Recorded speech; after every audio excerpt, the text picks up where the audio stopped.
ನಮಸ್ಕಾರ ವೀಕ್ಷಕರೇ, ಇವತ್ತಿನ ದಿನ ನಾವು ಎರಡು ರೇಖೆಗಳು ಪರಸ್ಪರ ಛೇದಿಸಿದಾಗ ಉಂಟಾಗುವ ಶೃಂಗಾಭಿಮುಖ ಕೋನಗಳು ಸಮ ಎಂಬುದನ್ನು ಪ್ರಾಯೋಗಿಕವಾಗಿ ನೋಡೋಣ. ಮೊದಲಿಗೆ ನಾವು ಎರಡು ಸರಳ ರೇಖೆಗಳು ಒಂದನ್ನೊಂದು ಛೇದಿಸುವಂತೆ ಎಳೆದುಕೊಳ್ಳೋಣ. ಒಂದು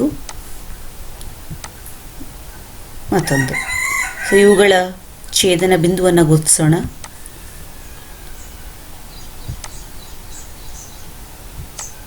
ಛೇದನ ಬಿಂದುವನ್ನು ಗುರುತಿಸಿದ್ದಾಯಿತು. ಇವಾಗ ಒಂದು ವೃತ್ತವನ್ನು ರಚನೆ ಮಾಡ್ಕೊಳ್ಳೋಣ. Centre and circle with centre and radius. Circle with centre and radius ಒಂದು. ಓಕೆ, ಸರಿ. ಇವಾಗ ಮತ್ತೆ ಪಾಯಿಂಟ್ ಆಫ್ ಇಂಟರ್ಸೆಕ್ಷನ್ಸ್ಗಳನ್ನು ಗುರುತಿಸೋಣ. ಈ ಬಿಂದು ಮತ್ತು ಈ ವೃತ್ತ, ಹಾಗೆಯೇ ಈ ಒಂದು ರೇಖೆ, ಈ ಒಂದು ವೃತ್ತ. ಪಾಯಿಂಟ್ ಆಫ್ ಇಂಟರ್ಸೆಕ್ಷನ್ಸ್ ಗುರುತಿಸಿದ ನಂತರ ವೃತ್ತವನ್ನು ಹೈಡ್ ಮಾಡಿ, ನಂತರ ಸೆಕ್ಟರ್ನ ಸಹಾಯದಿಂದ, ಸರ್ಕ್ಯುಲರ್ ಸೆಕ್ಟರ್ನ ಸಹಾಯದಿಂದ ಅವುಗಳನ್ನು ಗುರುತಿಸಿಕೊಳ್ಳಿ. ಆ್ಯಂಟಿ ಕ್ಲಾಕ್ ವೈಸಲ್ಲಿ ಮಾಡಿ. ಒಂದು, ಹಾಗೆಯೇ ಈ ಥರ. ನಂತರ ಇದು ಒಂದು, ಹಾಗೆಯೇ ಇಲ್ಲಿ ಎಸ್ಕೇಪ್ ಕೊಟ್ಟು ಇವಾಗ ಲೈನನ್ನು ಮೂವ್ ಮಾಡಿ ಚೆಕ್ ಮಾಡಿ.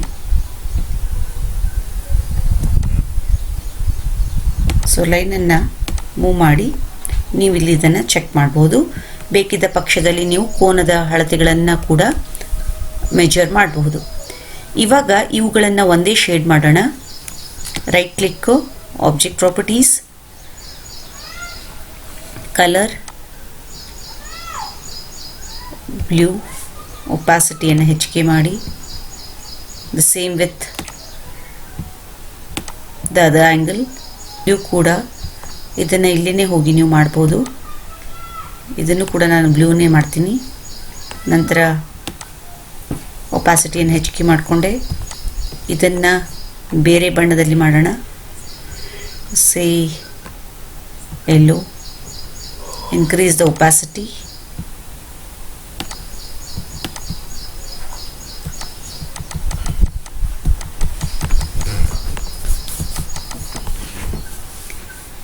ಹಾಗೆ ಇದು ಕೂಡ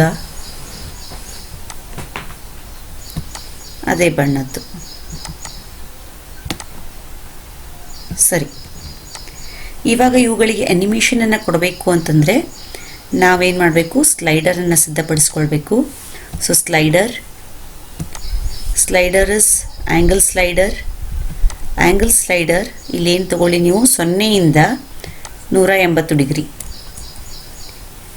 180 ಡಿಗ್ರಿ ಇನ್ಕ್ರಿಮೆಂಟ್ ಒಂದಾಗಿರಲಿ. ಓಕೆ. ಹಾಗೆಯೇ ಮತ್ತೊಂದು slider, angle slider beta. This is also with 0 to 180 degree. Okay. ಇವಾಗ ಇವುಗಳಿಗೆ ನಾವೇನು ಮಾಡೋಣ? ಟ್ರಾನ್ಸ್ಲೇಷನನ್ನು ಕೊಡೋಣ. ರೊಟೇಟ್ ಅರೌಂಡ್ ಎ ಪಾಯಿಂಟನ್ನು ಕೊಡೋಣ. Rotate around A point. ಈ ಸೆಕ್ಟರು ಈ ಪಾಯಿಂಟಿನ ಸುತ್ತ ಸುತ್ತಬೇಕು. ಹಾಗಾದರೆ ಆ್ಯಂಗಲ್ ಏನಾಗಿರಲಿ? ಆಲ್ಫಾ. ಓಕೆ. ಇವಾಗ ಚೆಕ್ ಮಾಡಿ ನೋಡಿ. ನೀವು ಇದನ್ನು ಚೆಕ್ ಮಾಡಿ ತೋರಿಸ್ಬೋದು. ಇಲ್ಲಿ ಇವೆರಡು ಏನಾಗ್ತಾ ಇದೆ, ಇಲ್ಲಿ ಒಂದರ ಮೇಲೊಂದು ಐಕ್ಯವಾಗ್ತಾ ಇದೆ. ಹಾಗೆಯೇ ಎಸ್ಕೇಪ್. ಇದನ್ನು ನಾನಿಲ್ಲಿ ಮತ್ತೆ ರೊಟೇಟ್ ಅರೌಂಡ್ ಎ ಪಾಯಿಂಟ್ ಕೊಡ್ತಾ ಇದ್ದೀನಿ. ಇದನ್ನು ಈ ಬಿಂದುವಿನ ಸುತ್ತ ಆ್ಯಂಗಲ್ಲು ಬೀಟಾ ಅಂತ ತೆಗೆದುಕೊಳ್ತಾ ಇದ್ದೀನಿ. ಬೀಟಾ. ಓಕೆ. ಎಸ್ಕೇಪ್. ಇವಾಗ ಇಲ್ಲಿ ನೋಡಿ, ಈ ಥರ ಹೀಗೆ ಮಾಡಿದಾಗ್ಯೂ ಕೂಡ ನೀವಿಲ್ಲಿ ಸುಲಭವಾಗಿ ತೋರಿಸ್ಬೋದು. ಈ ಮೂವ್ ಆಗೋದನ್ನು ಬೇಕಿದ್ರೆ ನೀವು ಒಂದನ್ನು ಹೈಡ್ ಮಾಡಿ ತೋರಿಸ್ಬಹುದು. ಉದಾಹರಣೆಗೆ ನಾನು ಇವಾಗ ಇದನ್ನು ಹೈಡ್ ಮಾಡಿದ್ರೆ ನೋಡಿ, ಇಲ್ಲಿ ಇದನ್ನು ಹೀಗೆ ಇದನ್ನು ಹೈಡ್ ಮಾಡ್ತಾ ಇದ್ದೀನಿ. ಹಾಗೆಯೇ ಇದನ್ನು ಕೂಡ ನಾನಿಲ್ಲಿ ಹೈಡ್ ಮಾಡ್ಬೋದು. ಹೈಡ್ ಮಾಡಿ ಬೇಕಿದ್ರೆ ನೀವಿಲ್ಲಿ ತೋರಿಸ್ಬೋದು. ಈ ಥರನೂ ಹೀಗೆ ಇದನ್ನು ಮೂವ್ ಮಾಡಿ ತೋರಿಸಿ.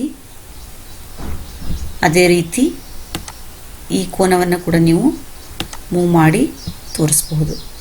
ಎಸ್, ಈ ರೀತಿ ನೀವು ಮೂವ್ ಮಾಡಿ ತೋರಿಸ್ಬಹುದು.